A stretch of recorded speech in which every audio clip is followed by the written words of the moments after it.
Pai do Senhor Jesus, vamos estar iniciando a nossa escola dominical nessa manhã e contamos com a presença dos irmãos e desde já agradecemos. Vamos estar orando em nome de Jesus. Eterno Deus, diante da Tua presença, nós nos encontramos nessa manhã tão linda assim, uma manhã maravilhosa, do qual já temos vida, temos saúde, estamos de pé, estamos com a nossa vida na Tua presença. Pai, nós te pedimos, suplicamos misericórdia, perdão pelos nossos pecados. Deus, que é um Deus maravilhoso, conselheiro, Deus forte, nessa manhã nós te pedimos, fala conosco, Senhor. Fala conosco de uma maneira tremenda, de uma maneira linda, de uma maneira que nós devemos nos arrepender, ó Pai amado, dos nossos caminhos. Dá-nos um entendimento a nós e àqueles que estarão assistindo, ó Pai amado, participando conosco através da internet, nessa escola dominical. Senhor, em nome de Jesus, que o Senhor venha estar quebrando os nossos conceitos e ensinando a cada um de nós mediante a Tua palavra. Pai, que Tua palavra venha se derreter dentro de nós e fazer com que nós venhamos entendê-la de uma maneira tremenda e mudar os nossos caminhos. Pai, em nome de Jesus, nós te pedimos nessa manhã, seja conosco, fica conosco, que se o Senhor não estiver conosco, nós não seremos nada. Muito obrigado, em nome de Jesus. Amém. Amém. Glória a Deus. Quero saudar a todos com a paz do Senhor, iniciando agora a escola dominical. Quero pedir que você que já está no link, já está conosco assistindo, venha estar disponibilizando, enviando, compartilhando esse link nos grupos da igreja, que possa estar colocando nos grupos do WhatsApp ou na sua página do Face, compartilhar para que demais irmãos venham estar conosco nesse momento. Amém? Glória a Deus. Nesta manhã, a escola dominical, com a presença do evangelista Renato, da evangelista Carla, em nome de Jesus, nós vamos fazer uma escola dominical pautada no capítulo 24 de Lucas. No domingo anterior, domingo passado, nós falamos sobre João 6, falamos muito sobre o pão da vida, a questão do alimento material, o alimento espiritual. O capítulo 24 de Lucas, ele foi escolhido para essa escola dominical de hoje, porque para nós, cristãos, metodistas, hoje é um dia marcante para nós. Nós, metodistas, somos conhecidos como o povo do coração aquecido. E esse coração aquecido, ele está ligado ao propósito de Deus na vida de um homem. João Wesley, quando ele sente o seu coração aquecido pelo poder da palavra, ele muda a sua maneira de vida em relação a ministério, pois ele já era pastor, já era cristão, já era missionário, mas a partir desse coração aquecido, há um movimento espiritual que transforma um país inteiro, que transforma uma nação e que atravessa o oceano e que expande o reino de Deus em outro continente. Então nós vamos fazer uma conexão entre esse coração aquecido, baseado no texto de Lucas 24. Nós vamos lembrar, através da palavra de Deus, o que é ter um coração aquecido, o que é ter em Cristo, ou uma vida cristã, o coração aquecido. Amém? Esse é o nosso propósito, nos acompanhe, é um texto muito rico, o capítulo 24 de Lucas, e eu creio que Deus há de agir, nos ensinar, trazer discernimento através do Espírito Santo para as nossas vidas nesta manhã. Amém? Glória a Deus. Vou pedir à evangelista Carla que faça mais uma oração e logo depois nós vamos começar a leitura e a escola dominical. Amém? irmãos, Senhor, nesta manhã, Pai. Senhor, damos graças a Ti pela vida, Senhor, pelo dom da vida, Pai. Senhor, nós queremos Te suplicar, Pai. Senhor, que o Senhor possa abrir os nossos entendimentos, ó Pai. De todos aqueles que estão assistindo, meu Senhor, nesta manhã, ó Pai. Senhor, esta escola dominical, Pai, participando. Que os seus corações possam ser aquecidos pela Tua palavra, Senhor. Que os seus corações possam ser modificados, ó Pai, pela Tua palavra, Senhor. Venha sobre nós, ó Pai amado, com discernimento e entendimento da Tua palavra, Senhor. Senhor, para a glória do Teu santo nome, Deus. E que nós, Senhor, possamos, ó Deus, estar, ó Pai, com os nossos corações em Ti, Senhor. Gratos ao Senhor por tudo que o Senhor está fazendo e por tudo que o Senhor ainda há de fazer. Muito obrigada, Senhor, por tudo que o Senhor tem feito. Em nome do Senhor Jesus. Amém. Amém. Glória a Deus. Aleluia. Amém. Bom, irmãos, vamos então à leitura da palavra. Lucas capítulo 24. Vou pedir o evangelista Renato que faça a leitura do versículo 1 até o versículo 12, em nome de Jesus. Vamos fazer essa leitura. 24, do versículo 1 até o versículo 12. E no primeiro dia da semana, muito de madrugada, foram elas ao sepulcro, levando as especiarias que tinham preparado. E acharam a pedra do sepulcro removida, e entrando não acharam o corpo do Senhor Jesus. E aconteceu que, estando elas perplexas a esse respeito, eis que pararam junto delas 2 varões com vestes resplandecentes. E estando elas muito atemorizadas e abaixando o rosto para o chão, eles lhe disseram: por que buscais o vivente entre os mortos? Não está aqui, mas ressuscitou. Lembrai-vos como vos falou, estando ainda na Galiléia, dizendo: convém que o Filho do Homem seja entregue nas mãos de homens pecadores e seja crucificado, e ao terceiro dia ressuscite. E lembraram-se das suas palavras, e voltando do sepulcro, anunciaram todas essas coisas aos 11 e a todos os demais. E eram Maria Madalena e Joana, e Maria, mãe de Tiago, e as outras que com elas estavam, as que diziam estas coisas aos apóstolos. E as suas palavras lhes pareciam como de vario, e não a creram. Pedro, porém, levantando-se, correu ao sepulcro e, abaixando-se, viu só os lenços ali postos, e retirou-se, admirando consigo aquele caso. Glória a Deus. Amém? Amém? Irmão, o texto que nós lemos aqui fala da ressurreição. Esse texto está mais extensivo, né, em alguns outros textos, como Mateus 28, Marcos 16 e João 20. O texto da ressurreição vai contar ou vai mostrar que tudo aquilo que Jesus ensinou, tudo aquilo que Jesus discipulou, aconteceu. E quando a gente vai analisar o ministério de Jesus Cristo, quando nós analisamos o ministério de Cristo, aí a gente tem que ir lá no livro de Mateus, que eu vejo que conta com uma forma muito mais clara. Jesus Cristo, ele é levado, depois do batismo, que é batizado por João, ele é levado para a tentação no deserto, capítulo 4, não é isso? E quando Jesus sai do deserto, começa o ministério. E a palavra de Deus vai dizer o seguinte, que Jesus Cristo começa o quê? Pregando, ensinando, apontando o ministério, ou seja, lançando palavras de boas novas, palavras de arrependimento, palavras de anunciação do reino. E no capítulo 4, no finalzinho do capítulo 4, depois que Jesus inicia o seu ministério ensinando, começa a mostrar o milagre de Jesus.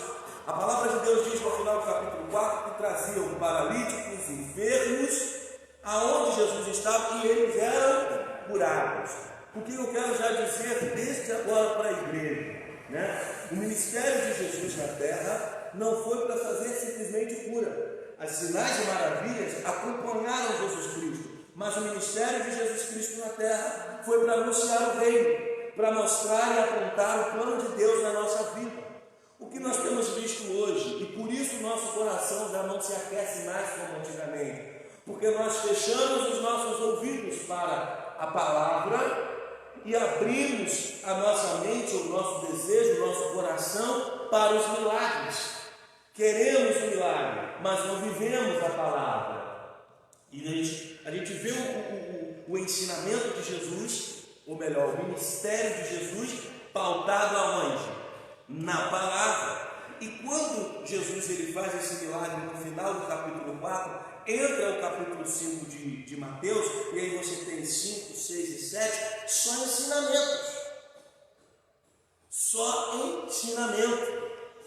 Então, a nossa vida cristã, o nosso estilo cristão é uma vida de discipulado, de ensinamento, e assim com ele, o temor e o tremor a Deus, para que os milagres aconteçam numa vida de comunhão.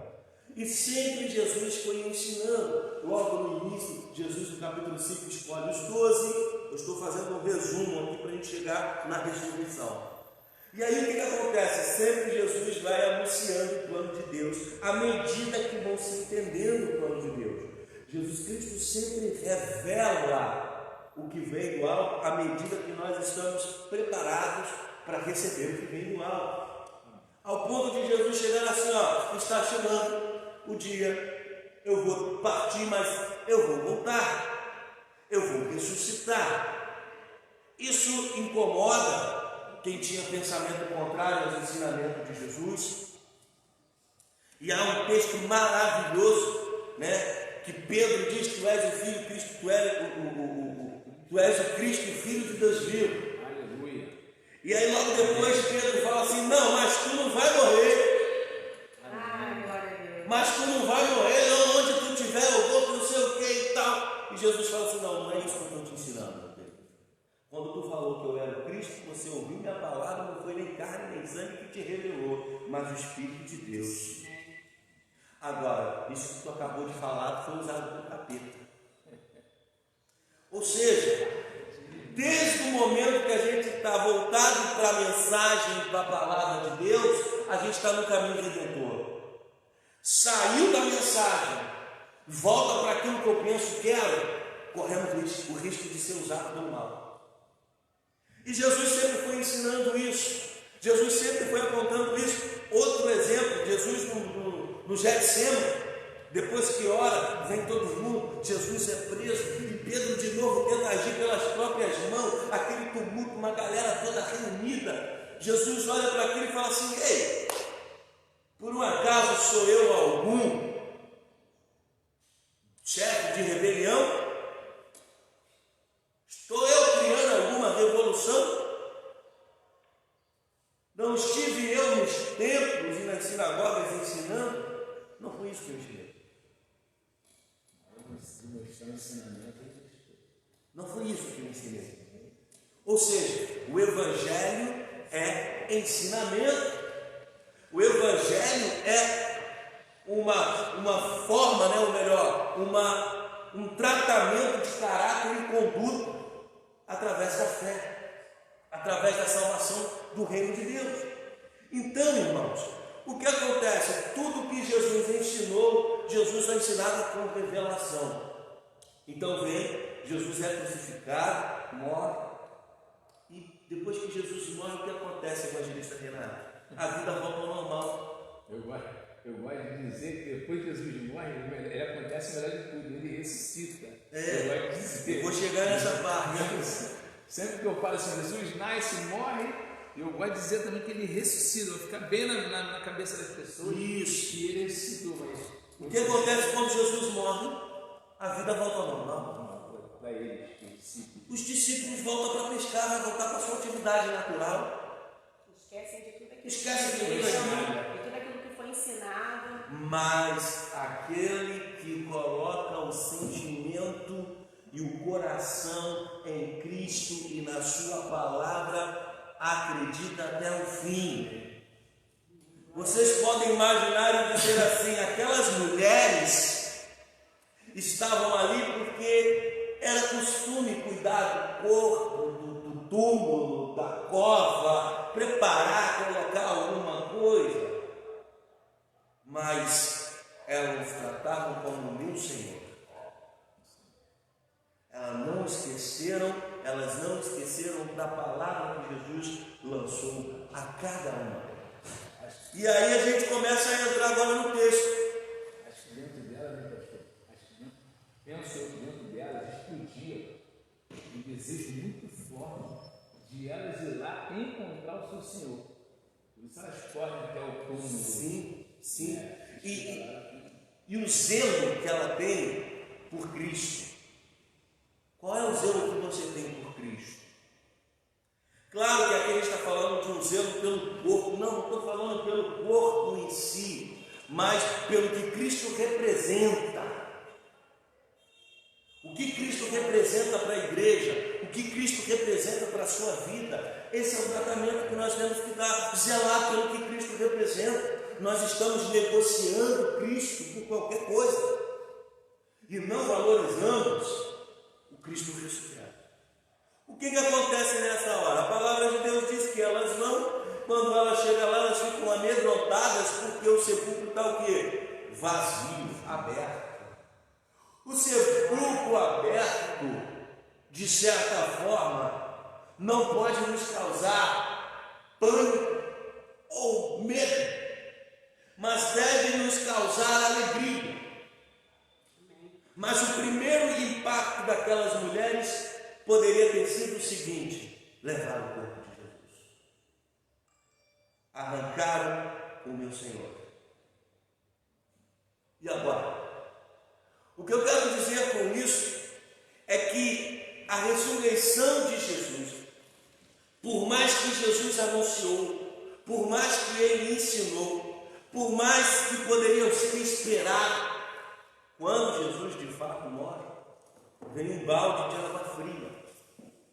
As mulheres nesse momento parecem não acreditar, mas quando elas veem dois homens resplandecentes, anjos, e ali há uma revelação do que aconteceu, elas se alegram. E ela diz assim: eu não posso ficar aonde estou, eu tenho que anunciar o Cristo ressurreto. O que o evangelista Renato acabou de dizer. Depois que Jesus morre, nós temos que sempre falar, e ele ressuscita. As mulheres, quando saem dali, elas saem para anunciar o Cristo ressuscitado, o Cristo vivo. Amém. Aí está o poder do Evangelho. O que eu quero falar para vocês agora é o seguinte: não tem como você ter um coração aquecido se você não acredita no Cristo ressuscitado. Não tem como você ter um coração aquecido se você não acredita no Cristo vivo.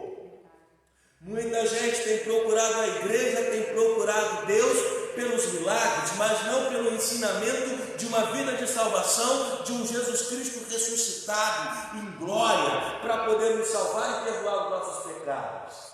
Então nós temos que começar a entender que as mulheres saíram dali para anunciar. E na verdade, é uma das nossas maiores crenças, é isso. É o perdão dos pecados através de Cristo Jesus. Porque a gente vê que as religiões, elas pregam Deus de todas as maneiras, mas somente Cristo pode nos dar a salvação. Somente Cristo pode dar a salvação de vida eterna por causa desse ato na cruz do Calvário. Se Cristo morre e não se é revelado dessa forma para nós, Cristo está morto, é um Deus morto. Mas ele se revela, a gente vê que os versículos, né, você vai chegar lá, vê que ele se apresenta. E nenhum outro na história se apresenta como Cristo se apresenta até os dias de hoje para nós. Glória a Deus. Glória a Deus. Essa prova da ressurreição de Cristo. E essas mulheres então vai contar essa verdade. Vai contar esse evento. E aonde ela vai contar? Para os discípulos.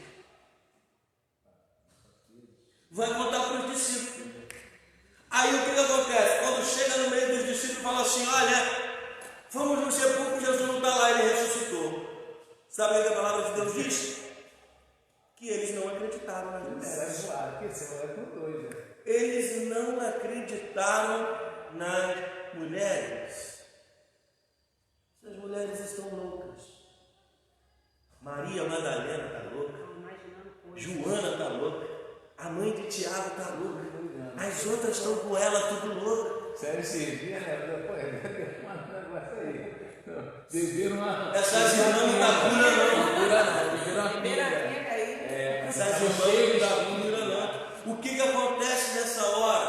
Já tinha entendido. Enquanto uns se conformam em não acreditar, enquanto uns se conformam em não acreditar, Pedro, ele fala assim, eu tenho que ver isso de perto. Nesse momento, sabe o que me vem à mente? Que Pedro lembra da trava que ele tomou lá atrás, quando diz assim, ó, para onde eu vou, tu não vai vir. Aleluia. A trava que ele tomou dizendo assim, olha, isso vai acontecer, mas eu vou ressuscitar.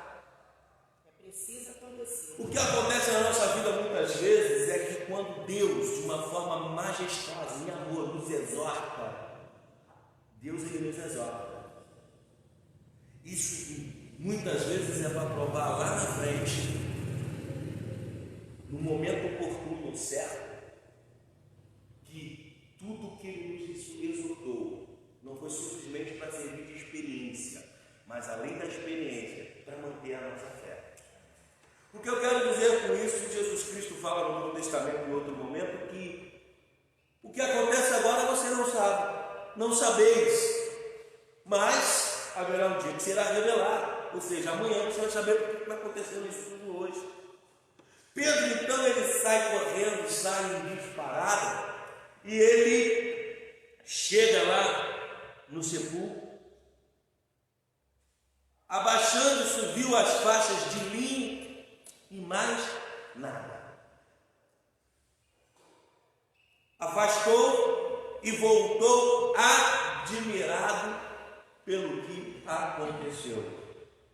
Ou seja, nós temos que ter admiração por Cristo, porque Ele ressuscitou.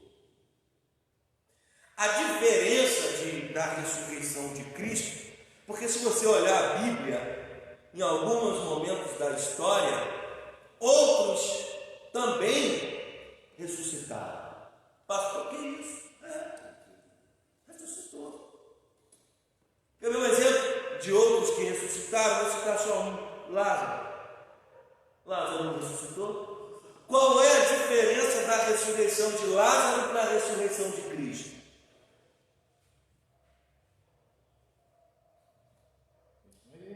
A ressurreição de Lázaro foi reviver. Ele ressuscitou, ele reviveu. Mas Lázaro está vivo até hoje? Lázaro morreu. Cristo, a ressurreição de Cristo é para a vida eterna. Aleluia. Não somente dele como Deus, mas para todos nós que já estávamos condenados. Quando a gente fala em vida eterna, gente, salvo alguns estudiosos que acreditam que quando se morre desliga-se, o que a gente entende é que todos nós vamos ter vida eterna. Todos nós temos vida eterna. Sim. A diferença é o lugar onde estaremos. Então, a ressurreição de Cristo foi para que Ele, em vida, agora, nos tornasse nova criatura. E a palavra que Ele ensinou em seu ministério se tornasse vida em nós. Por que o ministério de Jesus demorou 3 anos? Simples a resposta. Porque foi o tempo suficiente para Jesus anunciar o Rei, apresentar o ministério dele. Poderia ter durado 3 meses, poderia ter durado 10 anos, mas o tempo não é simplesmente para dizer que demorou 3 anos, não. O tempo é para dizer o seguinte: este foi o tempo suficiente para que a humanidade tenha conhecimento da salvação. E nós hoje temos que viver um coração aquecido, a palavra em nós aquecendo a nossa vida, para não deixar morrer essa mensagem. Porque aonde Cristo vive hoje? Em nós. Se nós negligenciamos o Evangelho, nós estamos anunciando o Cristo morto. Sim. Se nós negligenciamos como igreja, nós negligenciamos como costume de vida, como padrão de vida cristã, nós estamos anunciando o Cristo morto. E o interessante, pastor, no versículo que o senhor falou lá atrás, quando perguntam, né, os discípulos chegam até Jesus, aí perguntam Jesus e tal, aí ele fala assim, e vocês? O que vocês falam que eu sou? Aí eles dizem, não, tu és Cristo, né? Eu acredito que houve aquele tumultinho naquela hora, dizem, não, tu és Cristo, eu tenho o Senhor, eu não tenho não. Aquele pessoal, né, os mais chegados ali. Então, eu acho que essa pergunta, ela persiste até os dias de hoje. Quem é Cristo para você? Eu acho que isso dita a nossa fé, isso dita a nossa esperança. Renato, você falou uma coisa maravilhosa e que Deus traz agora um ensinamento para a gente. Quando perguntam, o que dizem por aí que eu sou? Ah, tu és Elias. Por que Elias?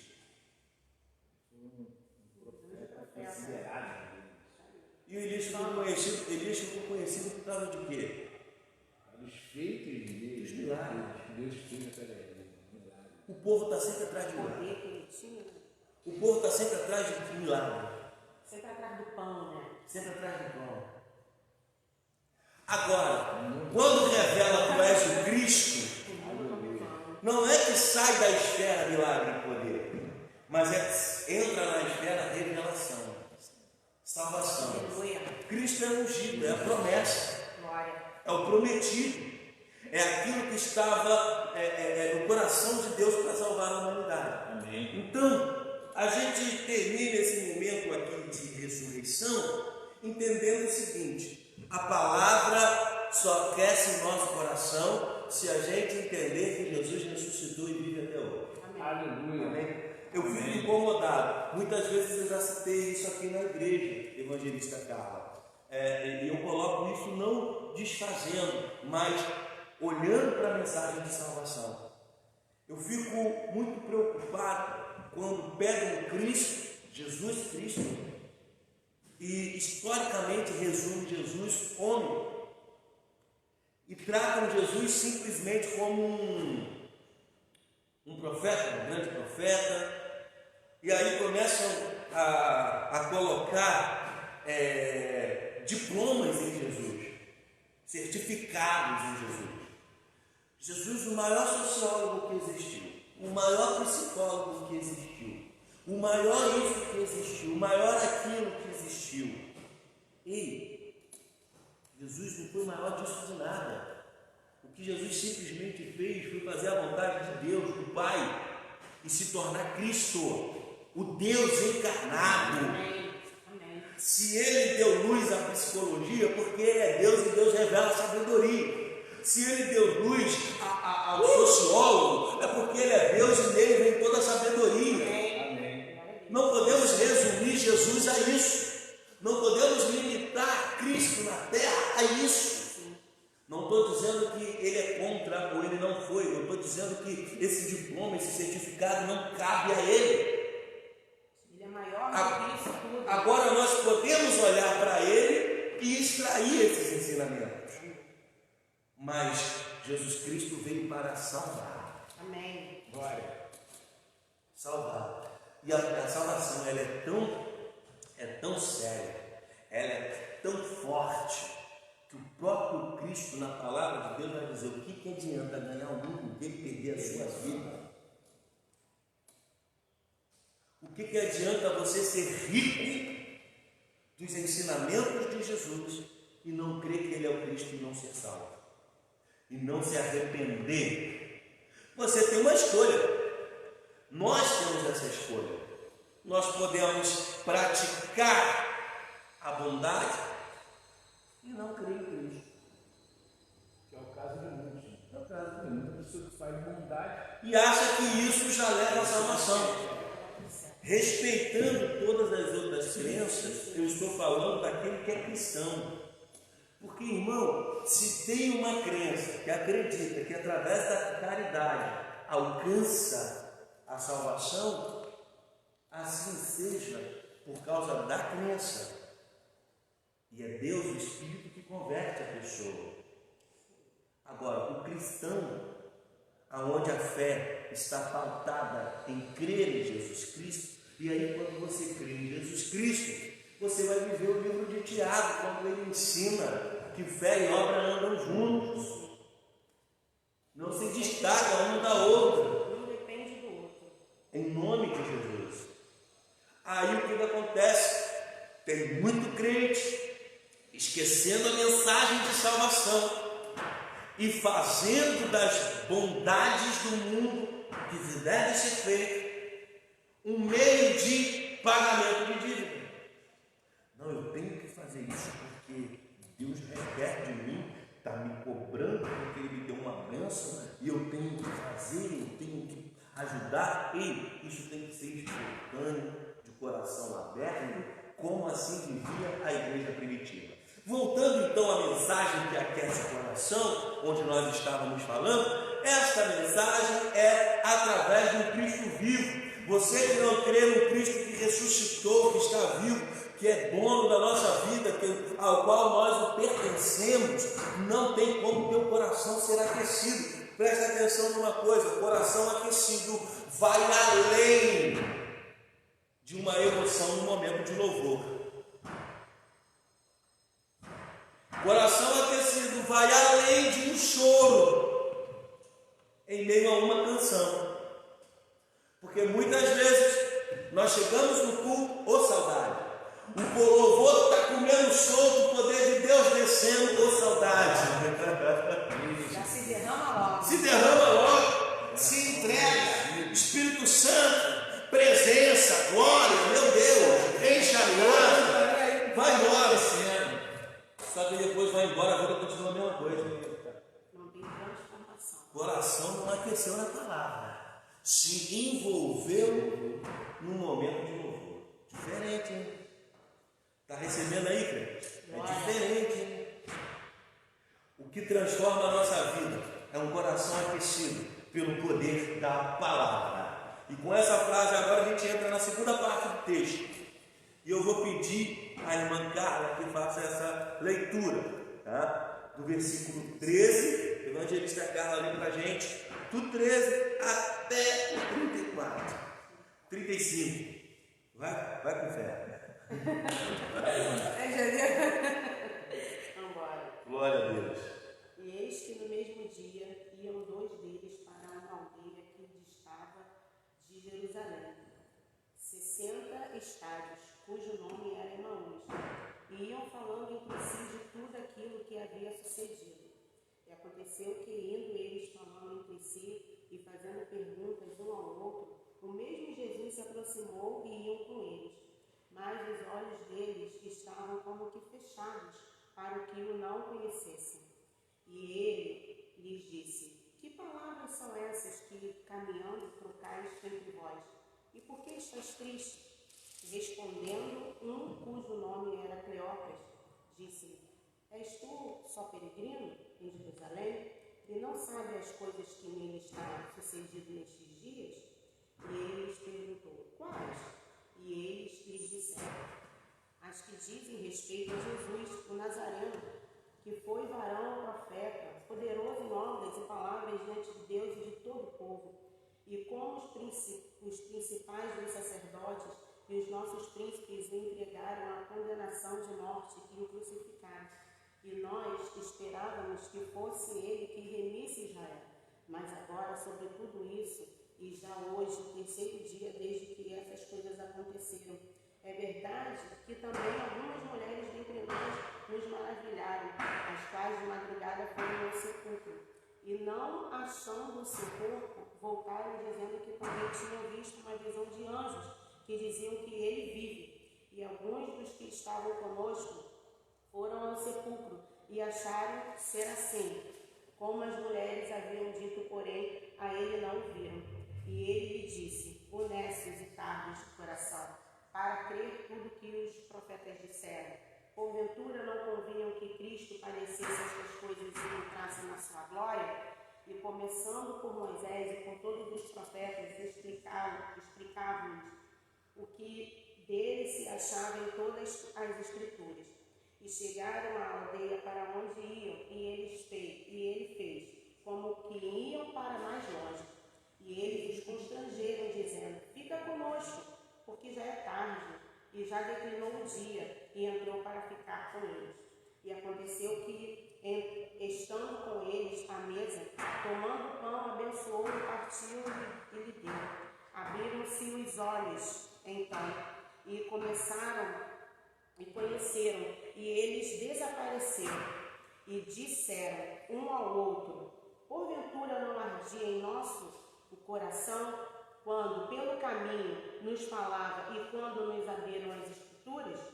E na mesma hora, levantando-se, tornaram para Jerusalém e acharam congregados os 11 e os que estavam com eles, os quais diziam: ressuscitou verdadeiramente o Senhor e já apareceu a Simão. E eles lhes contaram o que tinha acontecido no caminho e como o deles foi conhecido no partir do pão. Aleluia! Glória a Deus! Oh, glória! Vamos lá, vamos. Eu amo essa passagem. Vamos entrar nesse momento aí, né? Vamos ver quanto de coisa que Deus tem para nós nesse texto, nessa mensagem. Primeira coisa aqui. Havia 2 homens saindo de Jerusalém e indo para Emaús. Saindo de Jerusalém e indo para Emaús. A palavra de Deus vai dizer que a Jerusalém significa promessa, né? Terra da promessa, lugar, né? A terra prometida, né? Significado de promessa mesmo, não literal da palavra. O nome da promessa é Jerusalém, tanto que o céu é a nova Jerusalém e tudo mais. E esses homens, eles estavam fazendo o que então? Quando eles saem de Jerusalém? Está saindo da promessa. Quando você não acredita, quando você não acredita num Deus ressuscitado, você sai da promessa. Quantas pessoas abandonaram a igreja, se desviaram? Claro que toda decisão, todo acontecimento tem uma justificativa, um argumento. E pessoas que estão distantes do caminho do Senhor hoje, se você for conversar, tem sempre uma justificativa, um argumento. E aqui a questão não é se é plausível ou não, se é razoável ou não. A questão é que esse argumento, ele nunca está pautado no Cristo vivo. Esse argumento está sempre nas limitações, debilidades e erros humanos. Seja da própria pessoa, seja da igreja, seja de terceiros, mas sempre assim. Se você perguntar para alguém: mas por que você não está mais na igreja? Não quero saber mais disso não. Pastor não presta. Fiquei chateado. Não fui visto assim, não aconteceu isso, aconteceu aquilo. Tem sempre um fato. O que eu quero dizer para vocês com isso? Quando nós perdemos o foco da promessa, tudo que está em nossa volta é um potencial de efeito contra nós. Efeito negativo. É um potencial agente para nos derrubar, para nos afastar de Deus. Por quê? Nosso foco não é a promessa. Perdemos, saímos. Esses homens aqui olharam o seguinte: vamos sair, vamos voltar para Emaús, vamos para a nossa casa, Nossa vida. E quando eles estão caminhando, a palavra de Deus diz que Jesus encosta nele e começa a caminhar com eles. E Jesus percebe eles com um semblante entristecido. E Jesus pergunta: olha, por que vocês estão assim? Olha que incrível. Olha que incrível. O que vocês conversam? Por que vocês estão entristecidos? O que está acontecendo? E ele diz assim: você é o único visitante de Jerusalém que não sabe dos eventos? Que não sabe da treta que aconteceu? Está sabendo do rolo que está... O rolo que deu aqui, a confusão toda aqui. E Jesus vai dizer assim: que coisas? Jesus, ele vai sempre suscitar em nós o desabafo, o entregar. o humilhar, o querer saber do nosso interior. Vai sempre. E aí o que acontece?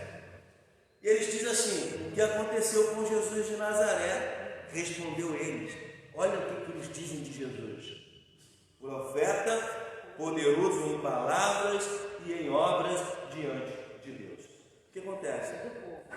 Diante de Deus, eles conhecem Jesus Cristo. Quem é Jesus Cristo agora para eles? Poderoso, profeta poderoso, de milagres e obras. E como pode alguém que conhece Jesus como voz de Deus, poderoso em obras e milagres, como alguém que conhece sair da promessa, abandonar a promessa, porque não vive um Cristo vivo? E, pastor, acredito que esse é um dos maiores desafios da igreja atual, da igreja desses dias. A crença em Jesus. Né? Quando nós cremos em Jesus, você citou um pedacinho muito interessante, que realmente, né, os homens estavam em Jerusalém, acho que as pessoas estavam em Jerusalém e eles estavam saindo, o cara não estava tocando. Esses homens estão indo para uma hoje. Mas que coisa interessante, né? Eles ficaram de 3 dias, e já aconteceu, já era 4 dias, de repente, né? Era o terceiro dia, lá para o cara. Então, pô, calma aí, pô, nós ficamos aqui até agora.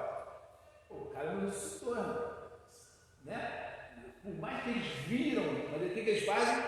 Eles começam a retroceder o seu caminho triste, e aí Jesus se aproxima deles, e eu acredito que esse é o maior desafio da igreja atual. É crer em Jesus como ele realmente é. É acreditar no Evangelho como o Evangelho realmente é, nobre, uma coisa única para nós, porque o Evangelho foi único para mim. E eu tenho certeza que o Evangelho foi único para você, foi único para cá, foi único para aquele irmão que está lá do outro lado assistindo, participando, que vai ver de repente o compartilhamento de um, de outro, de repente esse vídeo vai passar na frente daquele irmão. O Evangelho é algo nobre, e o maior desafio da igreja atual é crer no Evangelho como ele realmente é. Dessa forma que nós estamos lendo aqui, que Jesus ele aparece para nós, acho que diariamente, basta a gente ter dentro de nós a crença de Jesus ressurreto, de Jesus vivo, da mesma forma que aconteceu comigo lá atrás, quando eu me converti, que eu chorava igual criança, naquele retiro de carnaval, que os louvores, que a presença de Deus falando ao meu íntimo. Eu acho que isso é um desafio muito grande para as pessoas que estão no Evangelho há 40, 50, 60 anos e que ouviram os seus pais de repente falar que Jesus um dia iria voltar, o Jesus vai voltar para buscar a sua igreja. O desafio da igreja atual hoje é acreditar que Jesus continua sendo o Senhor, continua sendo esse Jesus. Como ele é. Aleluia. Glória a Deus. E olha que interessante. Coisa linda. Eles continuam dizendo, como a evangelista Carla leu, eles continuam dizendo assim: você não sabe que Jesus, o Cristo, profeta, poderoso e milagre, fazedor de obras em Deus e no mundo. Você não sabe que os sacerdotes e as autoridades o prenderam, crucificaram? Nossa, eles estão relatando não só o que aconteceu, eles estão testificando o que foi revelado por Jesus antes. A pergunta vem de novo: como pode alguém que conhece Cristo e que consegue falar da revelação abandonar a promessa? Sabe por que acontece isso? O coração não está aquecido. O coração não está aquecido. Mas como eu vou aquecer o coração? Está aqui dentro. Vamos lá, está aqui dentro. A gente vai chegar, cara. Está aqui dentro. Aí o que acontece? E não para por aí não. Eles dizem assim no 21: e nós esperávamos que era ele que ia trazer a redenção. Meu Deus! Ou seja, nós esperávamos, não espera mais. Que esperança é essa que foi embora? Olha que conflito, olha que como está a mente deles. É a esperança que os olhos podem ver. Não é uma esperança De fé. Isso aí. É uma E aí, então, esperança será que que os olhos estão vendo? É naquilo que eu estou vendo. Enquanto eu vi, Enquanto eu estou vendo, eu estou crendo. Né? Enquanto eu estou vendo, eu estou crendo. Parei de ver, parei de crer. É isso aí. Porque quando você vê, você começa a trazer indagações, admirações, questionamentos. Pode vir alguma coisa de Nazaré? Eu estou vendo, esse cara é cheio de poder. Quem é este que pode, até o céu, até o mar obedece? Eu estou vendo. E todos ficaram admirados. E todos, a Bíblia está cheia desse relato. E todos ficaram perplexos, porque estavam vendo. Quando foi a hora de viver a fé, a esperança voltou. Será então que, na verdade, nunca foi esperança e é uma expectativa? Era uma expectativa que enquanto Cristo estava ali com eles, naquelas pessoas que ele estava, acho que na verdade esses acontecimentos são os preparativos para a fé, que iria explodir nessas pessoas. O que acontece? Vamos dizer, estou seguindo a pastor. Está comigo, pô, sou, cara, tô pastor, cara. Pastor? Quem? Pastor fez a loma lá, curou, tô com ele. Meu pastor. Aí, enquanto Cristo se levantava na cruz, eu costumo dizer para as pessoas que, imagina se Cristo, lá na cruz, ele calma, para com essa bagunça aí, me tira daqui. Não sou Cristo nada, não. Não sou Cristo, não, me tira daqui da cruz. E os caras tiram ele, ele não ia ter o nome sobre todo mundo. Ele não ia ter o que ele conquistou na cruz do Calvário.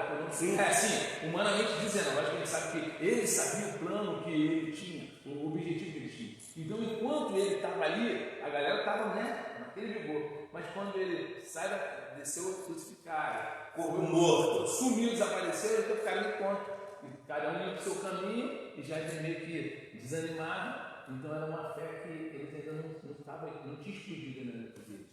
Claro, esse ponto é muito legal, porque a gente sempre fala isso, que quando Jesus ele vem e a multidão o segue, e muitos dos discípulos estão ali, aquela realidade faz as pessoas crerem na época que Jesus viria para poder tratar de um reino, de um governo humano.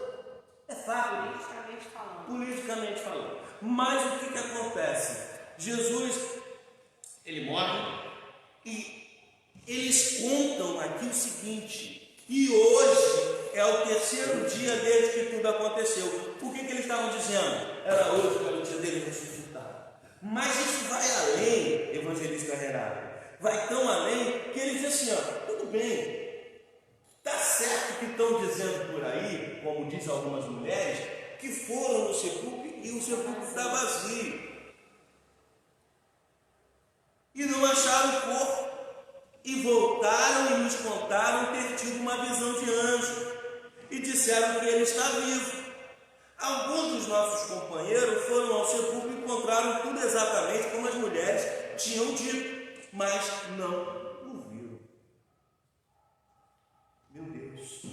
Olha. Eles conseguem relatar a história toda, mas não conseguem crer. Não consegue ver. A conjugação dele verbal é sempre de quem está duvidando. Isso aí. Quantas vezes nós somos assim? E nós queremos que as coisas aconteçam na nossa vida. Para as coisas acontecerem na nossa vida como cristão, irmãos, nós temos que ter o coração aquecido. Sabe o que Jesus diz para ele, Renato? Jesus diz para eles assim: como vocês são tardios em crer. Como vocês são necios, como vocês demoram para entender o que está acontecendo.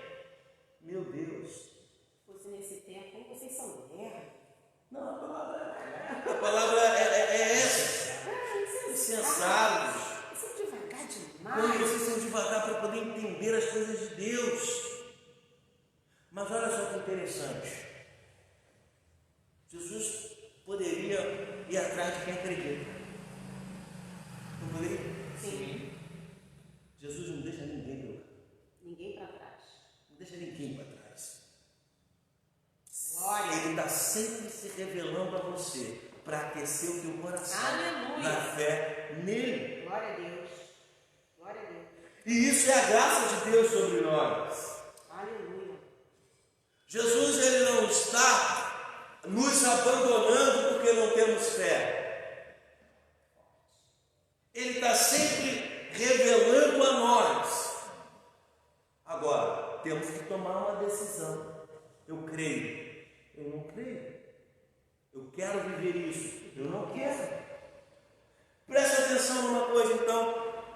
A partir de agora, evangelista Carla, Jesus Cristo toma a palavra e diz assim: ué, mas o Cristo não devia sofrer todas essas coisas? O que Jesus está querendo dizer para eles ali? Ué, mas não era isso que tinha que acontecer? Eu falei, eu avisei. Jesus não se revelou, ele diz como, ele fala como um desconhecido, mas ele está dizendo assim: ué, mas não era isso que Jesus falou o tempo todo? O que está faltando para vocês crerem? O que está faltando para a gente acreditar em Jesus Cristo, que Ele é o dono de todas as coisas e que Ele é o Senhor da nossa vida?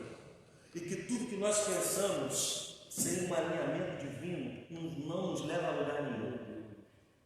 Até quando nós vamos achar que o provérbio foi feito para ficar só no livro de provérbios, quando diz que o homem planeja os seus caminhos, mas a resposta vem da boca do Senhor? É tempo para a gente começar a ouvir.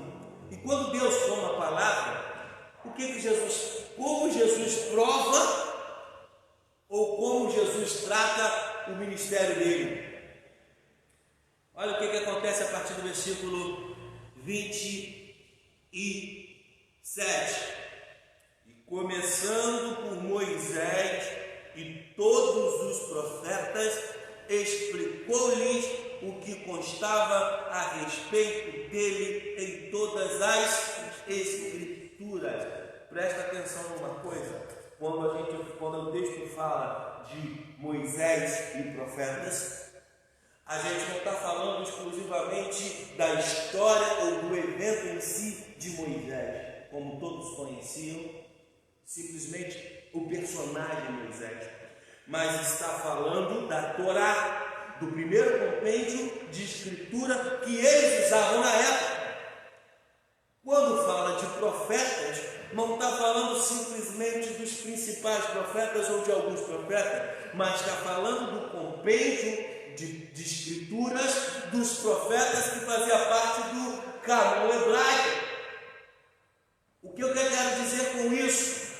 Quando Jesus diz lá: eu não vim abolir, mas eu vim cumprir as leis e os profetas, é o mesmo texto, ou seja, a Torá e os profetas. O que eu quero dizer para você é que nesse caminho de Emaús, quando alguém estava saindo da promessa, saindo de Jerusalém, o que aquece o coração é a palavra de Deus, é a Bíblia. Tem gente querendo aquecer coração com milagre, tem gente querendo aquecer coração com promessa humana, de que se você fizer isso vai ganhar aquilo, vai fazer isso, vai ter aquilo outro, quer aquecer coração com promessas de êxitos, quando na verdade o texto de Lucas que nós estamos aprendendo aqui vai nos mostrar que o que aquece o coração é o Evangelho puro e simples. É a história de Cristo através da maior fonte de revelação que a Bíblia é a palavra de Deus. Pode tentar fazer o que quiser fazer com a palavra, pode tentar tirar texto, pode tentar manipular os textos para poder fortalecer o seu conceito, mas uma coisa eu quero dizer para você: aonde tem princípio, aonde tem revelação, o coração é aquecido. Amém. É isso aí. Amém? A palavra de Deus é assim. Jesus, andando com eles, Jesus fez o quê? Sou eu, Jesus, estou aqui? Não. Jesus começou na palavra. Ei, presta atenção que eu quero dizer para você. Quer transformar a tua casa? Quer transformar a comunidade como igreja? Apresenta Jesus através da palavra. Mas como eu vou apresentar Jesus através da escola dominical, tá, gente? Como eu vou apresentar Jesus através da palavra? se eu nem leio a Bíblia? Aí me falta conhecimento. Eu não leio a Bíblia, me falta entendimento. Aí eu tenho que compensar isso de alguma forma. Como é que eu compenso isso? Eu olho para o que tem e digo: não, aceita Jesus porque eu aceitei Jesus e ganhei isso. Aceita Jesus porque eu aceitei Jesus e ganhei aquilo. A pessoa até se rende, a pessoa até vem, mas é vazio, não tem coração aquecido. Pastor, por que coração aquecido? Vamos lá, vamos ao texto.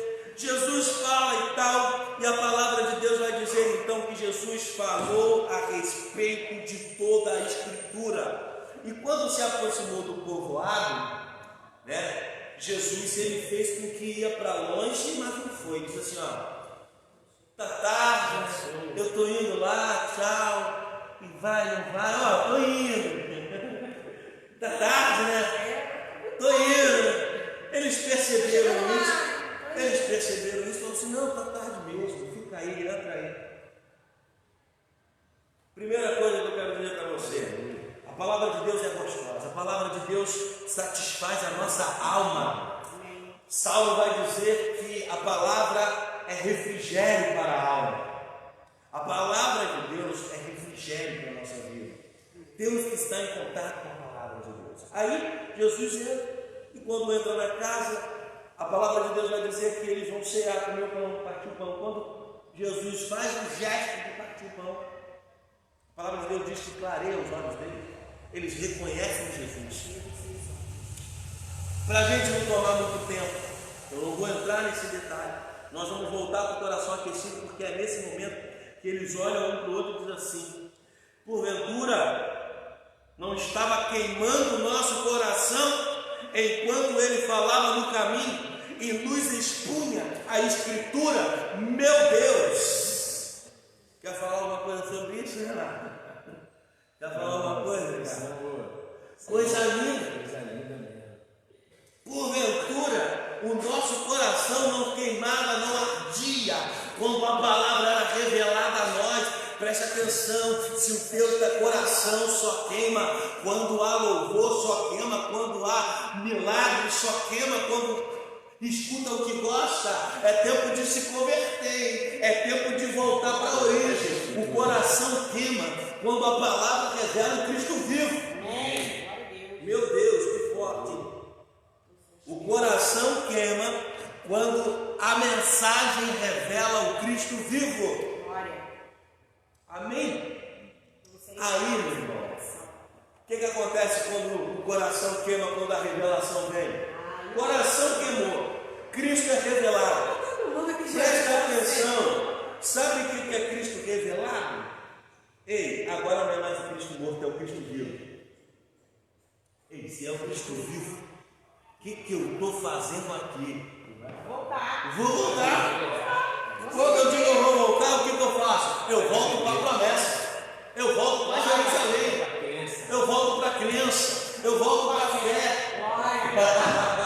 eu volto a viver. Isso é igreja, isso é palavra. Você pode ver que você pode reparar pela caminhada da igreja, né? Aquela igreja que a gente vê, a gente fala, tem vida, não, você como igreja primitiva, não sei o que, mas não vive nada de que é igreja primitiva.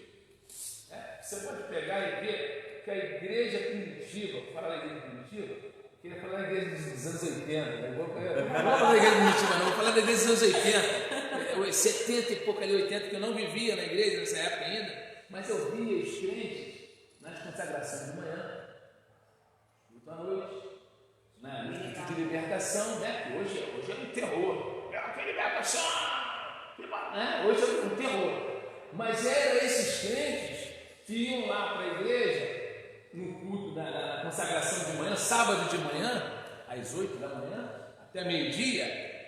Na consagração tinha o quê? Palavra, tinha oração, tudo o pilar dos crentes, o pilar que fortalece o crente. Tinha oração na consagração, palavra na consagração. E no dado momento que a igreja para de fazer essas coisas, a igreja começa a regredir, ela começa a sair. Tem uma... Né? Deu para entender, pastor? Tem um ensinamento muito forte que a gente recebeu. Tem um ensinamento muito forte que a gente recebeu do bispo, e ele fala muito sobre isso, né? Quando a gente perde a visão de movimento pelo avivamento do Espírito Santo, a gente começa a viver monumento. Monumento é o que? Estrutura. E para manter uma estrutura sem movimento, você tem que começar a fazer entretenimento. Olha que forte isso. O bispo fala muito sobre isso conosco. Então o que acontece? E o que acontece então nessa hora? Aí eu vou fazer uma ligação, evangelista Renato, você que citou a igreja primitiva, falou da igreja lá da década de 80, 90. Eu quero falar então desse coração aquecido, que hoje nós metodistas comemoramos. Tem muita gente que critica, acha que nós estamos fazendo um culto ao falecido, em memória, João Wesley, estamos cultuando um homem e tudo mais. Não. O que nós fazemos hoje, dia 24 de maio, é lembrar o que nós fizemos hoje como releitura da palavra de Deus. Como assim, pastor? Resumindo, João Wesley, que era da igreja anglicana, formado em Oxford, pai pastor, sendo pastor missionário, ele estava voltando de uma frustração missionária.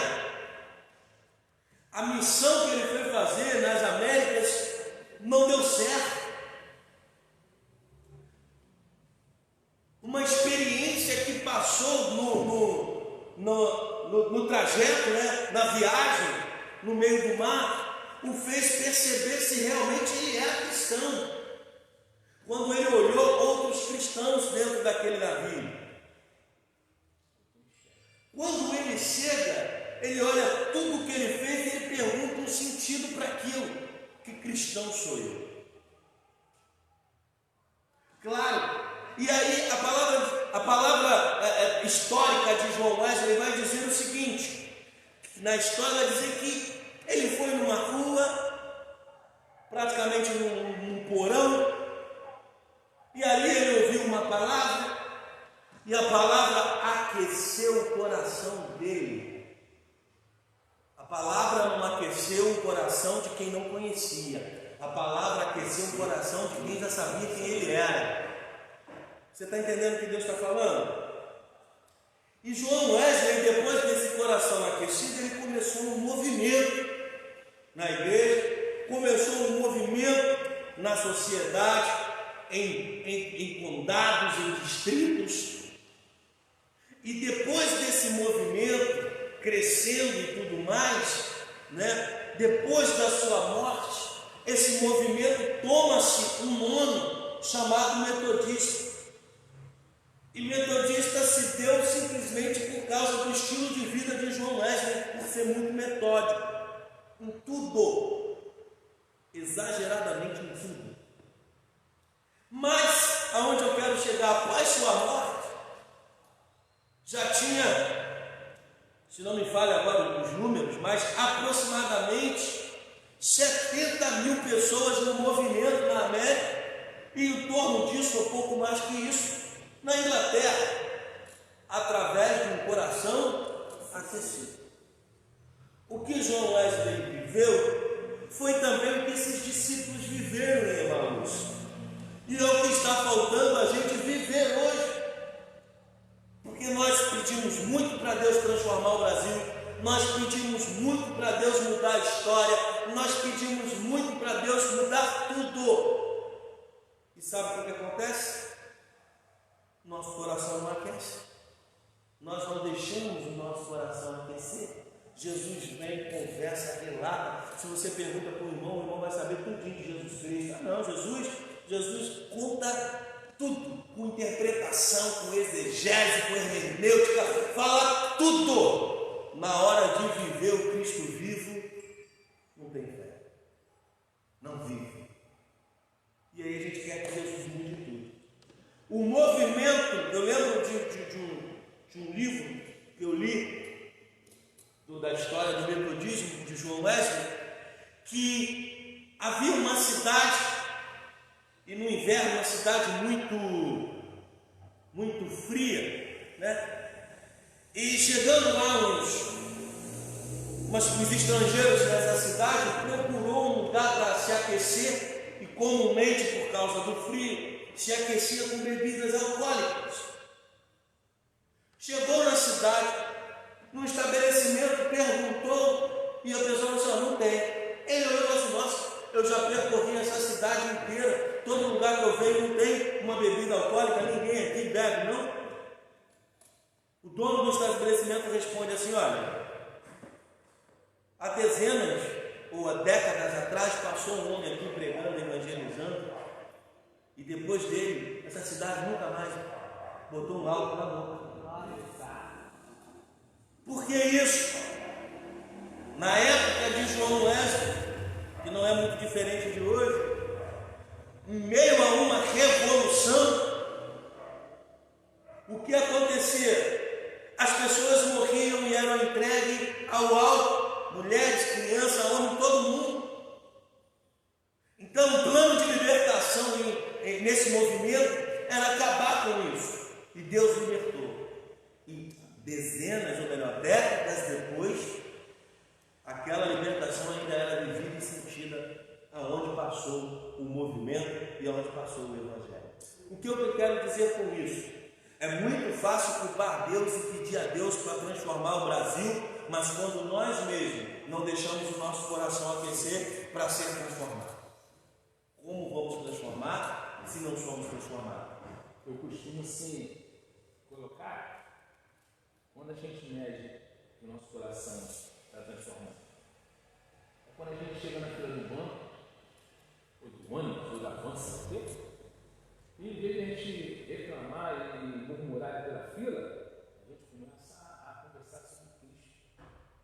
Quando a gente começa a falar de Cristo, e aí a gente entra na palavra que diz que a boca fala, o coração está cheio. E quando a gente está cheio de Deus, quando a gente tem, né, a Escritura, quando a gente tem o hábito de meditar na Escritura, nossa boca vai expressar o que está dentro de nós, né? E a gente mostra que o nosso coração está aquecido. Não é com só com as palavras, é com as ações. Em vez de ir lá na frente do banco eu começar, né? Pô, essa fila não anda e tal. A gente começa a introduzir aquilo que a gente está se alimentando, e a gente começa a expandir o reino dos céus. A gente começa a falar de Cristo, a gente começa a botar para fora que a nossa vida está aquecida. Eu costumo adotar isso para a minha vida. Um exemplo que o evangelista Renato deu é bem interessante. Você quer ver, Renato? Quem tem um familiar militar na família, não é aquele militar que de repente serviu 1 ano, 2 anos, não. Um militar mesmo, já de carreira, que está há muito tempão. Vai conversar com esse militar do exército, por exemplo. Vai conversar com esse cara do exército. Ele conversa sobre tudo. Mas tudo que ele conversa, o exemplo dele é o exército. O que aconteceu com ele é o exército.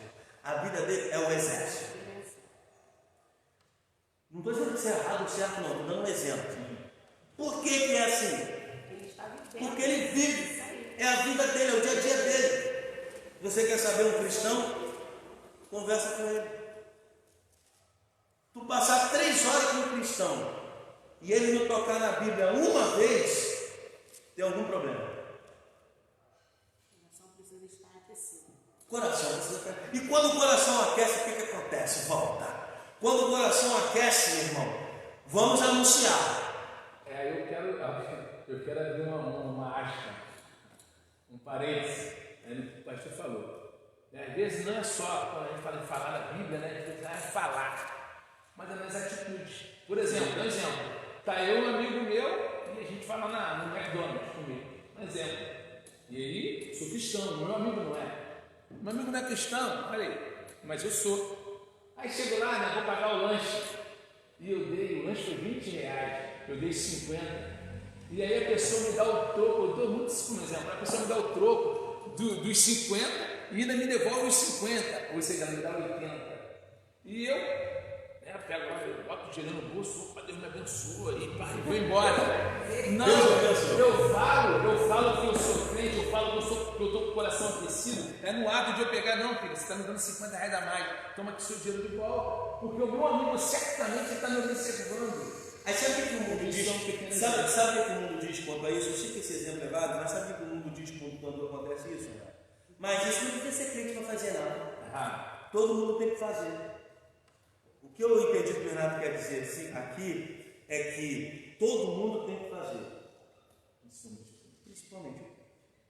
Dever do crente. É dever do crente. Não dizer que foi bênção de Deus, né, gente? O que acontece? Eu costumo dizer aqui na igreja, evangelista Renato, que é o seguinte: existe a lei civil, a lei, Paulo, quando fala de lei civil, o que a lei faz? A lei condena. A lei condena. Para você ser isento, você tem que escapar da lei, tem que ser inocentado perante a lei, porque a lei vem para condenar. Quando você infringe a lei, né? Quando você está fora da lei, você infringiu a lei, mas você não deixa de ser o que? Cidadão. Porque o cidadão, a lei está para todo cidadão. Você continua sendo um cidadão, mas você infringiu a lei, mas continua sendo cidadão. Não tem problema nenhum quanto a isso. Agora, quando a gente fala de lei de Deus, quando a gente fala do Evangelho, quando você tem o Evangelho, você tem o coração aquecido, você é o quê? Cristão. Quando você inflige o Evangelho e deixa de praticar o Evangelho não te condena. Simplesmente você deixa de ser cristão. Entendeu a diferença? Sim. Então, engana-se quando nós dizemos que é cristão, mas não vive o Evangelho. Você não é cristão. Você não é crente. Você está enganando-se. Essa é a verdade. Voltando para o coração aquecido, a gente vai abrindo aqui muitos leques. O coração aquecido, então, nos leva para um movimento, igreja. O coração aquecido nos leva para um movimento. Estava conversando com uma pessoa esses dias, a pessoa disse para mim assim, eu conversando com ela, eu falei assim, poxa, eu nunca imaginei, né, assim, logo no início que aconteceu isso tudo, nunca imaginei ter que fazer live, ter que fazer esse negócio online e tal, não sei o que, é um pouco estranho, tal, a igreja, todo mundo online, não sei o que. A pessoa virou para mim e falou assim, pastor, por que você não vê isso de outra forma? Porque eu acho que a tendência agora da igreja é acabar os tempos e todo mundo ficar online. Não tenho problema nenhum quanto a isso. Não tenho problema nenhum. Podem acabar o tempo de escritura, mas casa de Deus, comunhão, não pode acabar. Não pode acabar. Não tem problema nenhum. Se nós tivermos que nos adaptar para uma nova realidade, que seja, mas que tenha comunhão. E vamos ver o que Deus diz aqui. O coração aquecido fez eles voltarem. Aquele caminho cansativo, a madrugada, a noite, tarde, acabou, não penso mais nada disso, nada mais é empecilho. O sacerdote, a autoridade, os líderes, nada mais é empecilho. Por quê? Agora não é mais o Cristo morto, é o Cristo vivo. E quando nós temos um Cristo vivo, o coração aquecido, nada mais é empecilho. Vamos para onde? Vamos voltar para a origem, vamos para a promessa, vamos para Jerusalém. O coração aquecido faz o povo de Deus se reunir. Quem tem coração aquecido se reúne com coração aquecido para a obra. Vocês estão entendendo isso? Quem tem coração aquecido se une com coração aquecido para a obra. Vamos lá para onde estão os discípulos. Aí agora eu vou fazer essa última leitura, 36 em diante. Enquanto falavam sobre isso, o próprio Jesus apresentou-se entre eles e lhe disse: paz seja com vocês. Eles ficaram assustados e com medo, pensando que estava vendo um espírito. Meu Deus! Ele lhe disse: por que vocês estão perturbados? E por que levanta dúvida no coração de vocês? Vejam as minhas mãos e os meus pés, sou o mesmo. toquem-me e vejam, um espírito não tem carne nem osso, como vocês estão vendo que eu tenho. Tenho dito isto, mostrou-lhe as mãos e os pés, e por não crerem ainda, tão cheios estavam de alegria e de espanto. Ele perguntou: você tem aqui alguma coisa para comer? Deram-lhe um pedaço de peixe assado, e ele comeu na presença deles, e disse-lhes: foi isso que eu lhes falei enquanto havia estado com vocês. Era necessário que se cumprisse tudo o que a meu respeito está escrito na lei de Moisés, nos profetas e nos salmos. Então lhes abriu o entendimento, para que pudessem compreender as Escrituras.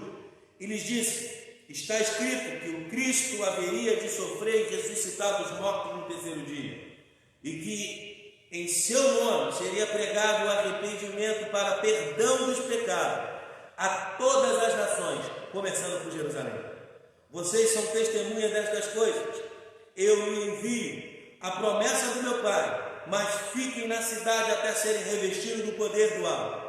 Tendo-os levado até as proximidades de Betânia, Jesus ergueu as mãos e os abençoou. Estando ainda a abençoá-los, ele os deixou e foi levado ao céu. Então eles o adoraram e voltaram para Jerusalém com grande alegria, e permaneciam constantemente no templo, louvando a Deus. Vamos lá, gente, última parte. Vamos fazer um encerramento aqui com essa degustação da palavra. Que coisa linda. Primeira coisa, Jesus se apresenta mais uma vez. Enquanto tiver gente duvidando, não acreditando, precisando de um toque, Jesus está sempre pronto para se revelar. Jesus a todo tempo se revela a nós. Jesus nunca nos deixa sem testificação ou revelação das suas vontades ou verdades. Precisamos entender então que Cristo está ao nosso lado. E quando Cristo apresenta, eles ficam assustados, têm medo e tudo mais. E o que acontece nessa hora? O mundo não entende isso. O mundo zomba quando as pessoas contam as suas experiências de fé. Sabia disso? Cada experiência é única. Renato falou isso. E eu posso ver Deus numa simplicidade que você de repente não vê. Eu sempre conto essa história. Um veterano de guerra sentado na varanda da sua casa, ateu, depois de tantos anos, ele olhou na sua cadeira na varanda, olhando para o jardim, ele teve o prazer de ver uma flor desabrochar. E ali ele aceitou Jesus. Tem gente que já viu flor desabrochar 300 milhões de vezes e nunca sentiu Deus. A experiência com Cristo ela é única. Quem sou eu para poder zombar? O mundo não conhece e zomba. O mundo ri quando alguém diz que viu Jesus num pé de árvore. O mundo ri. O mundo zomba. Porque não conhece a experiência não serviu para ela.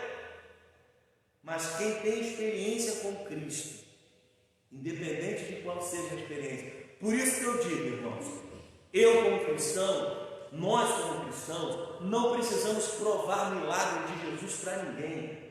Eu não perco meu tempo para explicar que o mar vermelho se abriu, para explicar que Jesus andou sobre as águas. Não perco meu tempo.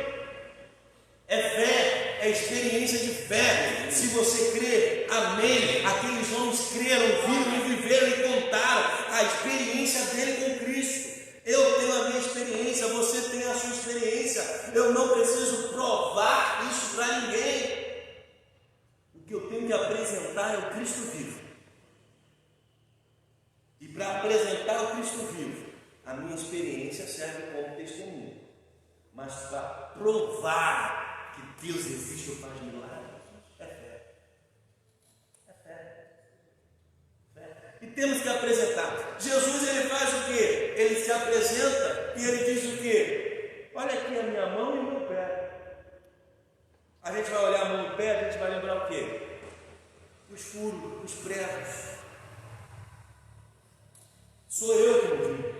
Foi eu que passei por tudo e que levei os seus pecados, as suas transgressões. Olha, Jesus o tempo todo aleluia. fala: tudo que eu falei aconteceu. Ou seja, a palavra, tudo que eu ensinei é para aquecer o teu coração. O Evangelho é para aquecer o teu coração. O Evangelho é para transformar a tua vida. O Evangelho é para te tirar de Emaús e te levar para Jerusalém. O Evangelho é para isso. Um caminho de sofrimento te levar para um caminho de glória. De glória. De presença de Deus. Paulo vai dizer isso em Evangelista Carlos. A leve e momentânea tribulação não se compara ao eterno peso de glória. Mas só vive a glória quem tem coração aquecido, quem crê no Cristo vivo. Amém. Aí, olha o que acontece, Evangelista Renato. Mão e pé. Grava aí, esquece o que vai falar. Mão e pé. Eu vou falar depois que esquece. Mão e pé.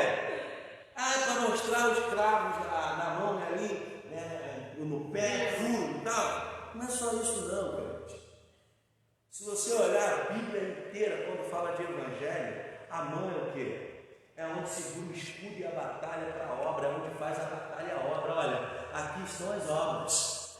Pé, quando você olha o pé no Evangelho, é caminho, é palavra, é Evangelho, é salvação. Ei, é o Evangelho da paz. O que Jesus está dizendo aqui, ó, sou eu mesmo, hein? Olha, a luta continua. Eu quero dizer para você o seguinte, olha, o Evangelho precisa ser levado, precisa caminhar. Estamos aqui, sou eu mesmo. Tudo que eu ensinei tem que ser passado, tudo que eu ensinei tem que ser vivido, mas tem que ser vivido no Cristo vivo, não vivido no Cristo morto. Tem que ser vivido no Cristo vivo. Cristo vivo. Vou dizer para você o seguinte: Jesus diz assim, faz o bem. Jesus inventou alguma coisa? Os filósofos 300 anos antes de Jesus já falavam isso, em busca do bem e da verdade. Jesus não inventou isso. Mas por que o bem de Jesus é diferente? Por que a verdade de Jesus é diferente? Porque vem com salvação, vem com libertação. É isso que nós temos que voltar a ser igreja. É nesse sentido. Se nós não tivermos essa visão como igreja, nós seremos ONGs. Meu Deus! Pastor, você está sendo contra as ONGs? Não. Se eu pudesse, eu abria uma para poder ajudar todo mundo. Vai ser só uma ajuda. Mas é mais uma ONG. E que seja mais uma ONG. A igreja, além da ajuda, ela tem que propagar o Cristo vivo que salva.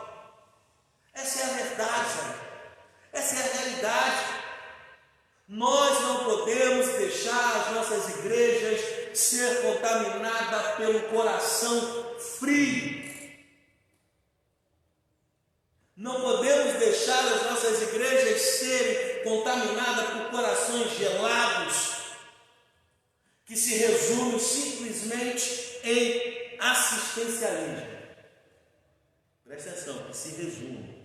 Não estou dizendo que não tem que ter. Muitas vezes as pessoas confundem quando eu digo isso. Acham que eu sou contra todas essas lógicas. Não, sou super a favor.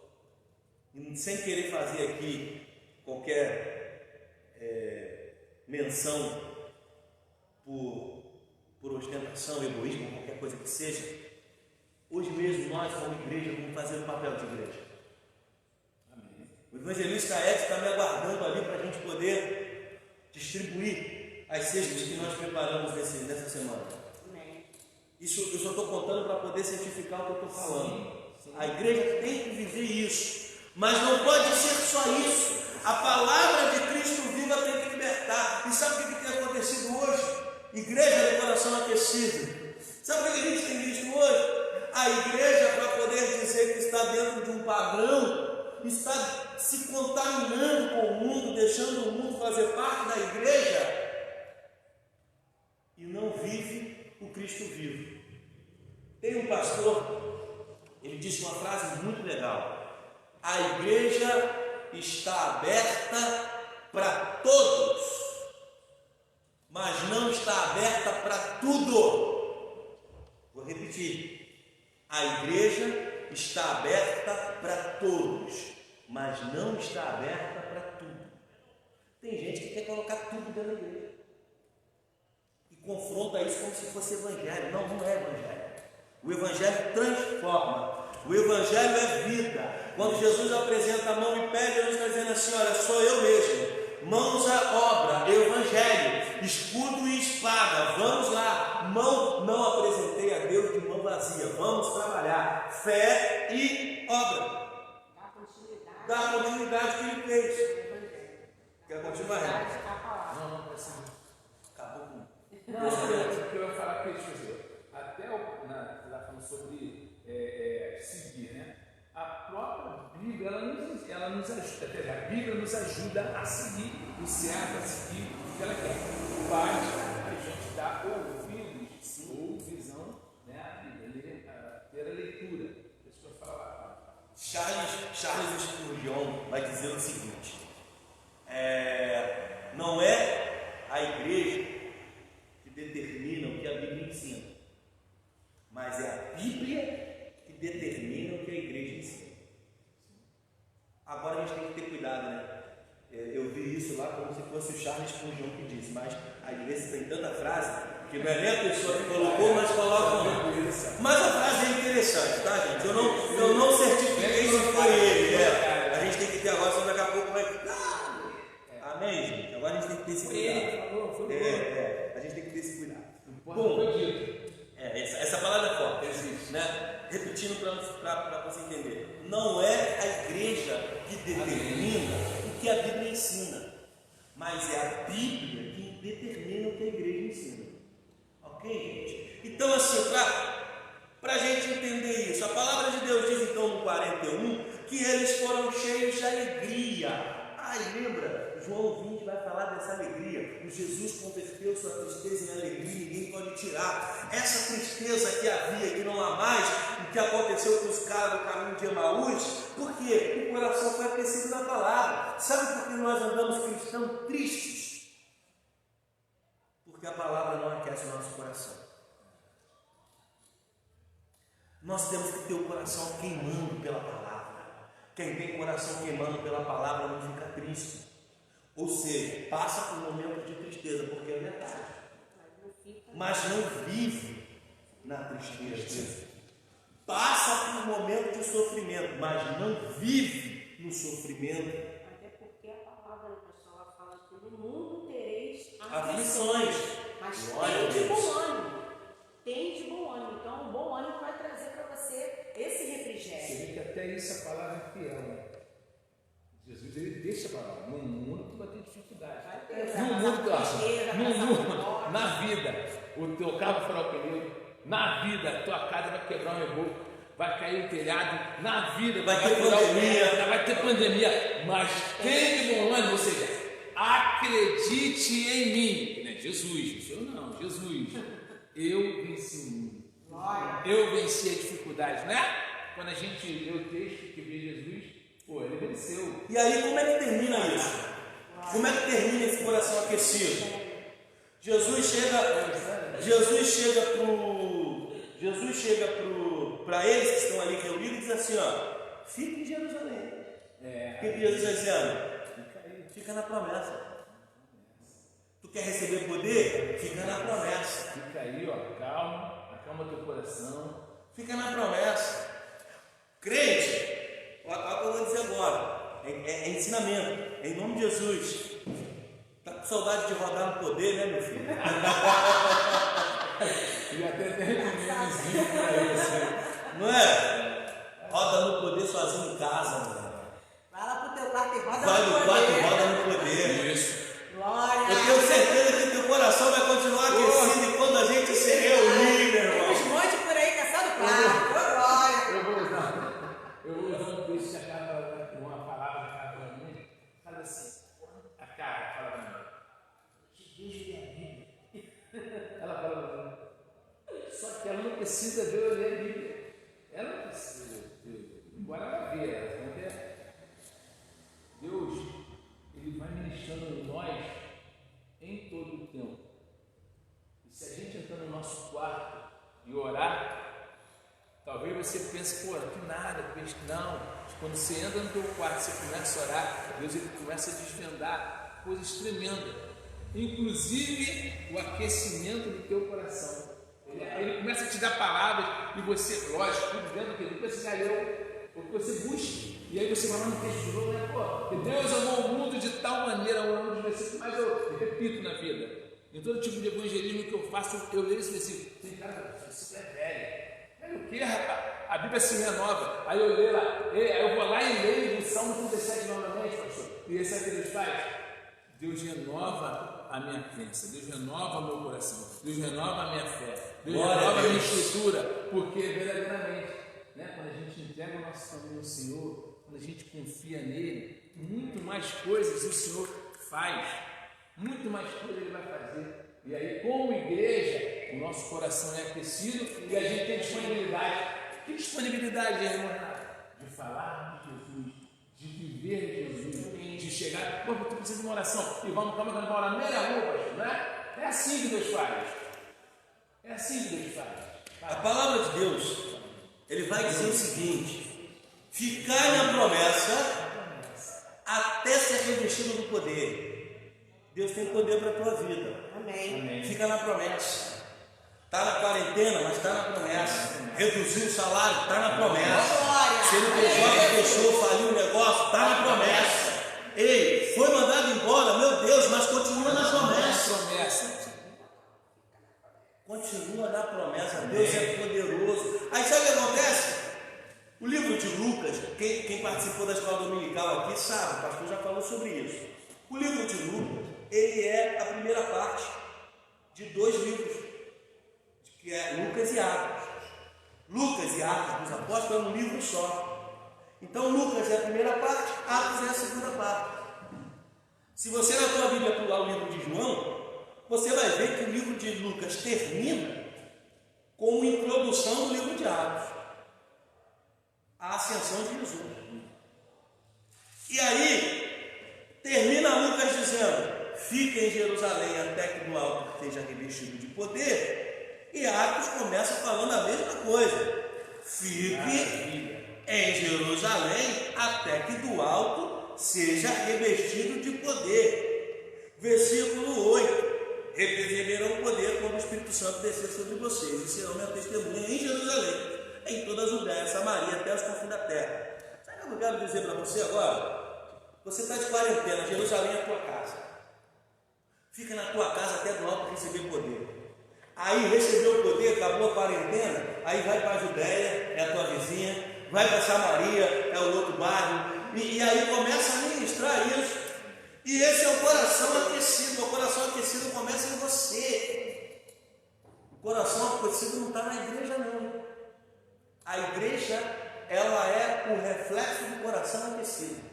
Meu Deus, grava isso. A igreja, que somos nós, é reflexo do coração aquecido. Aí o que acontece? É muito simples olhar e dizer assim: poxa, minha igreja está tão assim, a minha igreja não tem nada, minha igreja não faz isso. A igreja tem que viver isso, né? Poxa, teu coração está aquecido? Então é você que não faz nada. É você que está assim. Temos que ter o coração aquecido. Aí, meu irmão, coração aquecido, poder desce, Atos 2, fica para outro momento, senão a gente não termina hoje. Mas o que a gente aprende hoje? O que a gente foi ensinado hoje? A igreja metodista, ela vive essa verdade do coração aquecido. O que aconteceu lá no século XVIII e mudou a história de uma nação, nos alcançou. Hoje nós estamos como continuidade do que aconteceu lá. E eu não estou me importando se tem pessoa me chamando de tradicional, de não tradicional. Eu não estou me importando se está dizendo se eu vivo a tradição, se não é, que é um novo momento, não sei o quê. Gente, isso é o de menos. Eu não estou importando se estão dizendo se, não, tem que ser Black Church, tem que ser isso, tem que ser aquilo, tem que ser aquilo outro. Ei, preste atenção numa coisa, irmãos. O que tem que ser é coração aquecido. O que vem depois disso é estratégia ou recurso. Você pode criar 1000 coisas. Se o coração não tiver acontecido, é só 1000 coisas. Agora você pode criar uma coisa. Se tiver o coração aquecido, é a coisa. Você pode estar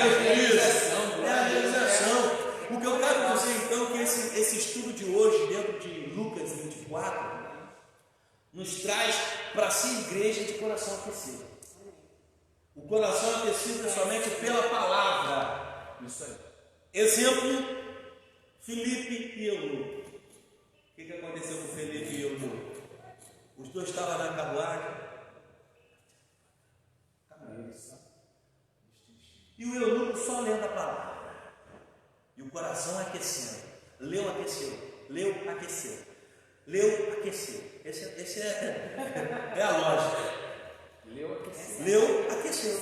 É verdade.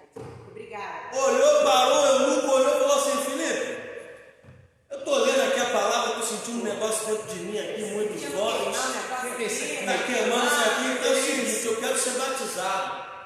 Agora. Filipe olhou e falou assim: calma aí, rapaz, como assim não? Está aqui você, ministro do Evangelho. Está aqui a água. O que me impede de ser batizado? Meu irmão, quem tem coração aquecido pela palavra, não há impedimento. Amém. Nada impede. Recebe isso aí. Terminamos em nome de Jesus. Agradeço você que ficou conosco 1h30. Para a gente aqui foi muito rápido. Mas eu costumo dizer o O seguinte: pessoal nem fala nada, eu não aviso aí, o pessoal está extrapolando o tempo. Levanta a plaquinha. Tem que levantar a plaquinha. a ideia era 1 hora, passamos um pouco, mas, irmão, bênção demais. Eu creio que nosso coração aqueceu aqui. Em nome de Jesus. Vamos estar Eu orando? espero que o coração do pessoal também se aqueça. Em nome de Jesus. Nosso desejo, E ora, termina a tá, o desejo de quem prega, irmãos, o desejo de quem vive, né, na igreja, que prega, que é um pregador do Evangelho, todos são pregadores do Evangelho, mas tem pessoas que são aquela pessoa enviada para pregar o Evangelho. O nosso desejo é que você exploda com a presença de Deus. Aleluia. E leve esse Evangelho genuíno para a sua família, para os seus vizinhos, para a sua sociedade. Esse é o nosso desejo. A gente não quer que você, a gente quer que você seja também um pregador do Evangelho, porque é vivo e eficaz, fez diferença na nossa vida e está fazendo diferença na vida de um monte de gente. Amém? O Evangelho é genuíno, é verdadeiro. Vamos orar? Amém. Senhor, graças te damos, ó Pai, por esse momento tão maravilhoso. Oh, Deus, aleluia. Se nós fôssemos falar em oração, iríamos falar por vários dias, ó Deus amado. Mas nós queremos somente te agradecer nesse momento. Agradecer por tudo que foi dito e que fique fixado nos nossos corações. E que os nossos corações, principalmente o coração do povo, chamado metodista, venha verdadeiramente ser aquecido nesses dias, ó Pai. Ó Pai, em nome de Jesus, que esse aquecimento nos leve a uma grande obra, nos leve a um alinhamento, nos leve a estarmos de acordo com a Tua vontade. Senhor, muito obrigado, porque nós participamos desse momento tão maravilhoso. E desde já nós agradecemos pela vida do pastor, da sua esposa, da sua família, em nome de Jesus. Muito obrigado pela vida dos nossos irmãos que nos acompanharam, ou até mesmo aqueles que não puderam nos acompanhar. Muito obrigado, Senhor, no nome de Jesus, e abençoa a tua igreja, é o que te pedimos. Amém. Graças a Deus. Que o amor de Deus, a graça do Senhor Jesus, a presença e a comunhão do Espírito Santo esteja em cada cara, em cada mente e em cada coração, hoje e sempre, e todos digam amém. Hoje às 19 horas estaremos juntos de novo. Amém? Glória a Deus.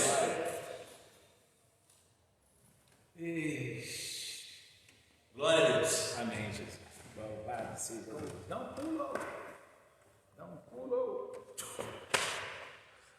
Tchau, pessoal.